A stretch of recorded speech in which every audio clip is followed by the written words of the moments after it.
lot of people can't even recall what happened on the day of the stroke. I tell you what happened. The day was 27 May 2021.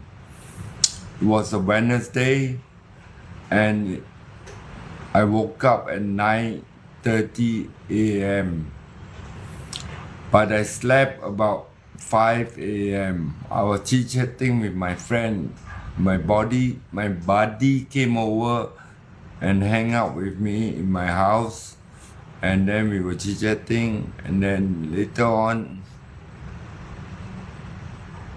he was doing his work. I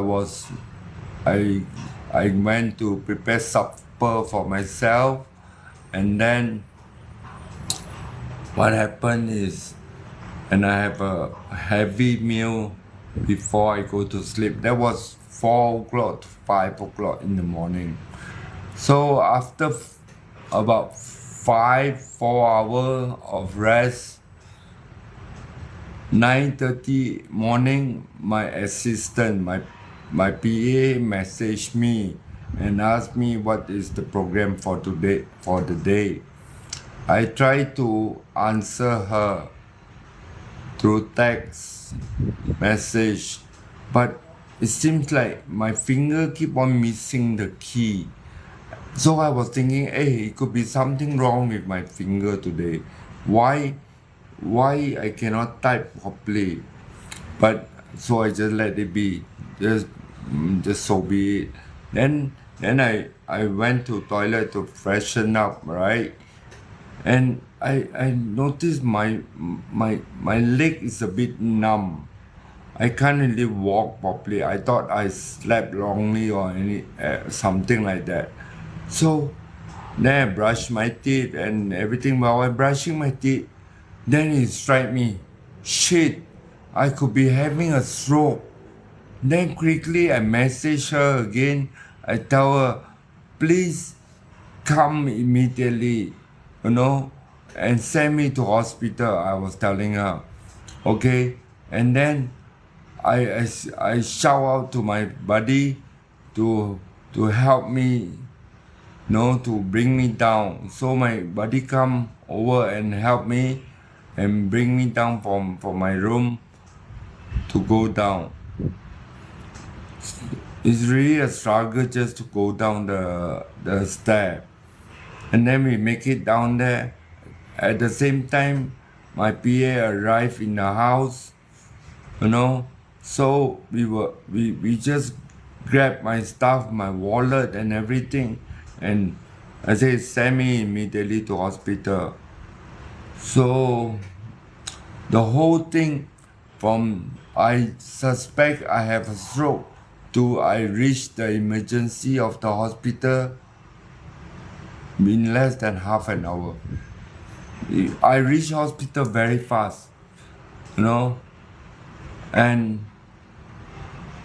when I was at the emergency in the private hospital, I tell you, they are taking their own sweet time. Ask me to wait, go through normal procedure and everything. I told them, this is an emergency. I think I'm having a stroke. Please help. My friend and my PA was so panicky, and they were taking all this time. Me, of course, I try to maintain calm and just giggle and laugh, even cracking a joke during that time. And then we were in the hospital. I told you, 9:30, I woke up. 10 o'clock, we already in the hospital. And we waited from 10 o'clock up to 11 o'clock, nothing happened. Then 11:30, they pushed me into MRI. They pushed me into MRI and do a MRI scan. So scan for about half an hour, I think, or more. I'm not sure of the time. But the next time check that I remember was 12 o'clock already. Yeah.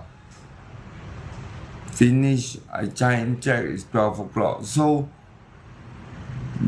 technically I'm already in the hospital for 2 hours and nothing happened. No doctor had come and attend me. Only the nurses asked me to wait for instruction and they just did the MRI. And I waited from 12 o'clock to 1 o'clock and nothing happened. 1 o'clock the doctor came, a specialist, supposed to be. Oh, it's damn sad every time I think about it. I will always put the blame on the doctor. She's a specialist, and I told her, doctor, I suspect I'm having a stroke, and this the whole turn of event. I slept at what time, I woke up at what time, and this is what I feel. I tell her everything. Then she said, let us study your MRI first, and because we're not sure what is happening, let me take my time to study. I say, as far as I know, you have some sort of medicine to help to stop the stroke from happening, right? You cannot just give me a aspirin. She wanted to give me aspirin, no, but I was telling her, you can't give me aspirin. You have to give me the blockbuster or whatever right now to save me from having stroke. And guess what she asked me to do? She asked me, raise your hand, raise it, and check my resistance of my hand, raise my leg, and check the resistance of my leg. Gila, I tell you, it's crazy what she do. I say, doctor, not a joke. No, we do not know you already have the stroke or stroke is about to happen, so we can't simply give you any medicine. So I know I have to control my temper that time, because if my temper is out of control, my BP will shoot up. And if I'm having a stroke that time, BP shoot up during that time will be really your blood vein will rupture in the brain. So she was just like taking her own sweet time. God, it was damn scary. So that time she came at 1 o'clock. From 1 to 2 o'clock, I keep on telling the nurse, please tell doctor, I cannot just give me aspirin. You have to give me more powerful. I think I'm losing my energy. My hand is losing. I'm losing my energy in my hand. I cannot control my hand now. No, please help. And nobody bother. Nobody care. No. So, and then after that, guess what happened? At 2 o'clock, my 4 golden hour was wasted in the hospital. 4 golden hour of waiting for nothing. By 2 o'clock, there you go, it's gone, everything gone. I lost control of my right side of my body. And my speech went slurry, my hand totally complete become paralyzed. No, my leg I can't move at all. Now they really have to wheel me in the bed. I can't even sit properly in the wheelchair anymore. So that was what it is. Okay, so and then I was so devastated that time. My whole world collapsed. Nothing mean anything for me anymore. I know for real I've been struck by stroke. But it's lucky I can still talk. But I was very slurry. I can talk like that. I become like that. So it was so, and my emotion was so fucked up, and I just cannot accept the fact that I wasted 4 hours in that bloody hospital and they did not do anything. To me, they did not do anything. And taking their own sweet time. And by 2 o'clock already, shit already happened. 3 o'clock, the doctor come and tell me, oh, I'm sorry, you really have a stroke right now. It's at which part of your brain? I said, fuck you lah. No, you could have saved me. And guess what happened? This is what of your incompetence, your unprofessionalism that caused me to have stroke. 4 hours given to you and the hospital. And what do you guys do? Nothing. Now, that was what it was. And then I want to cry, so I cannot cry anymore.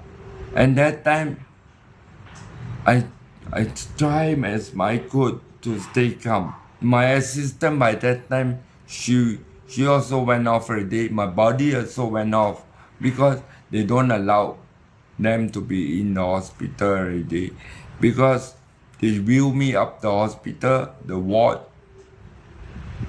and during that time it was lockdown of the COVID, and at the height of it. And for those Malaysian who remember, it was during MCO. The MCO is Movement Control Ordinance. So people cannot just simply go here and there. If you want to go here and there, you have to ask permission from the police. So my assistant went to town to get her vaccination. As for me, I had my vaccination 5 days before. And I keep on thinking, what could have caused my stroke? Yeah, it could be I slept very late on that particular day, or I had the late or midnight supper, eat too much, or it could be the vaccination. It could be a combination of everything. But later on, I found out it's because of my irregular heartbeat, and because I was not on my regular medication. So then later on, so 2 hours into the ward, immediately they arranged for therapy to come to my room and start teaching me what to do. At that time, those stroke survivors will know your mind is already blur. You it's like to come in terms of what actually happened to you, and you are accepting the new reality of you just had a stroke. It's crazy, and you don't even know what to do, right? Yeah, they send the physiotherapy to come over to talk to me and teach me on what to do. And that time, I can't really remember all the instruction. I say, wait, I have to go online and WhatsApp my assistant so that she can look from her side and record down what she is telling me, and she can I appoint her as my caregiver, because my family is not in town. I don't have anybody except my buddy who came and visit me the day before, and he was working, and then my assistant, my personal assistant. So I have to appoint her as my caregiver, my guardian. So yeah, that's basically the long and short of the story. The whole turn of event, I will still blame it on the hospital incompetent and the doctor. Come to second day morning, how do I sleep in the first day? I can't even sleep at all. No. The second day morning, the doctor come and look at me. I'm so pissed off with her. You know, I was thinking, I can't do my recovery here. If I don't get a third stroke or fourth stroke, I don't die here, is already a blessing. So I can't. So she herself knows she fucked it up big time. Okay. So and then what happened is she asked me, do I need do I want to see a psychiatrist? I said, yes, please. I need a psychiatrist right now. I can't talk to you. You please give me a psychiatrist. You just screw up my life already. I tell her that. So on the second day afternoon, a psychiatrist come and talk to me. I tell the psychiatrist exactly what I told you guys now. Okay? And the psychiatrist said, I asked the psychiatrist, am I right to be angry? Am I right to be pissed off with the doctor? Right? The psychiatrist said, yeah, I will understand why you're feeling like that. Of course, psychiatrists will talk, all the psychiatrists work, right? So then I told the psychiatrist, I just can't do my recovery in this hospital anymore. Can you help me to arrange with the doctor? No. Is first, please, I give instruction. Please check if my condition is stable to be transferred to another hospital. That's the first instruction I gave. Am I stable enough to be transferred to another hospital? And number two, please check with the other hospital if they have vacancy to accept me. They have room and they can accept me into the hospital. And so they were making all the arrangement. They transfer me on the third day. Yeah, by Friday, third day evening, only they managed to transfer me out to the hospital of my choice. Now, that is another part of the story. But the first part, the first 2 days, is really cartoon. Everything that can go wrong went wrong for me during the stroke event. And I have nobody there for me. I have to arrange things for myself. Sorry, I'm getting emotional. Yeah. Okay, I think enough of my how it happened story. Right, guys? See you.